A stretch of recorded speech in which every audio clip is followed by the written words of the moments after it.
ಚಳ್ಳಕೆರೆ ನಗರದ ಜನವಸತಿ ಪ್ರದೇಶಗಳಲ್ಲಿರುವ ಎಂಆರ್ಪಿ ಮದ್ಯದ ಅಂಗಡಿಗಳ ಮುಂದೆ ಸಾರ್ವಜನಿಕವಾಗಿಯೇ ಮದ್ಯ ಸೇವನೆ ನಡೆಯುತ್ತಿರುವ ದೃಶ್ಯಗಳು ಕಂಡುಬರುತ್ತಿದ್ದು ಸಾರ್ವಜನಿಕರಲ್ಲಿ ತೀವ್ರ ಆಕ್ರೋಶಕ್ಕೆ ಕಾರಣವಾಗಿದೆ.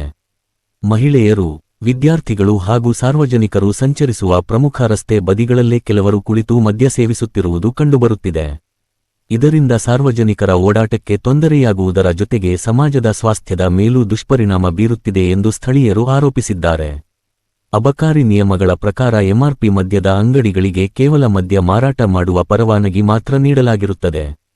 ಅಂಗಡಿಯಲ್ಲೇ ಅಥವಾ ಅಂಗಡಿಯ ಮುಂದೆ ಕುಳಿತು ಮದ್ಯ ಸೇವಿಸಲು ಅವಕಾಶ ನೀಡುವುದು ಕಾನೂನುಬಾಹಿರವಾಗಿದೆ.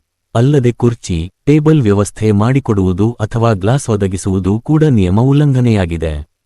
ಆದರೆ ಚಳ್ಳಕೆರೆಯ ಹಲವು ಭಾಗಗಳಲ್ಲಿ ಈ ನಿಯಮಗಳು ಗಾಳಿಗೆ ತೂರಲ್ಪಟ್ಟಿರುವಂತೆಯೇ ಕಂಡುಬರುತ್ತಿದೆ. ಅಂಗಡಿಗಳ ಎದುರಿನಲ್ಲೇ ಗುಂಪುಗೂಡಿ ಮದ್ಯ ಸೇವನೆ ನಡೆಯುತ್ತಿದ್ದರೂ ಸಂಬಂಧಪಟ್ಟ ಅಧಿಕಾರಿಗಳು ಯಾವುದೇ ಕ್ರಮ ಕೈಗೊಂಡಿಲ್ಲ ಎಂಬ ಆರೋಪ ಕೇಳಿಬರುತ್ತಿದೆ. ಸಾರ್ವಜನಿಕ ಸ್ಥಳಗಳಲ್ಲಿ ಮದ್ಯ ಸೇವಿಸುವುದು ದಂಡನೀಯ ಅಪರಾಧವಾಗಿದ್ದು, ಪೊಲೀಸರು ಹಾಗೂ ಅಬಕಾರಿ ಇಲಾಖೆ ಇಂತಹ ಪ್ರಕರಣಗಳ ವಿರುದ್ಧ ಕಠಿಣ ಕ್ರಮ ಕೈಗೊಳ್ಳುವ ಅಧಿಕಾರ ಹೊಂದಿವೆ. ಆದಾಗ್ಯೂ ನಗರದಲ್ಲಿ ಈ ಚಟುವಟಿಕೆಗಳು ನಿರಂತರವಾಗಿ ನಡೆಯುತ್ತಿರುವುದು ಅಧಿಕಾರಿಗಳ ಕಾರ್ಯವೈಖರಿಯ ಬಗ್ಗೆ ಪ್ರಶ್ನೆಗಳನ್ನು ಹುಟ್ಟುಹಾಕಿದೆ. ಜನವಸತಿ ಪ್ರದೇಶಗಳಲ್ಲಿ ನಡೆಯುತ್ತಿರುವ ಈ ಬಹಿರಂಗ ಮದ್ಯಪಾನದಿಂದ ಸಾರ್ವಜನಿಕ ಶಾಂತಿ ಹಾಗೂ ಸುರಕ್ಷತೆಗೆ ಧಕ್ಕೆಯಾಗುತ್ತಿದೆ. ಹೀಗಾಗಿ ಅಬಕಾರಿ ಇಲಾಖೆ ಮತ್ತು ಪೊಲೀಸ್ ಇಲಾಖೆ ತಕ್ಷಣ ವಿಶೇಷ ಕಾರ್ಯಾಚರಣೆ ನಡೆಸಿ ನಿಯಮ ಉಲ್ಲಂಘನೆಗೆ ಕಡಿವಾಣ ಹಾಕಬೇಕು ಎಂದು ನಾಗರಿಕರು ಆಗ್ರಹಿಸಿದ್ದಾರೆ.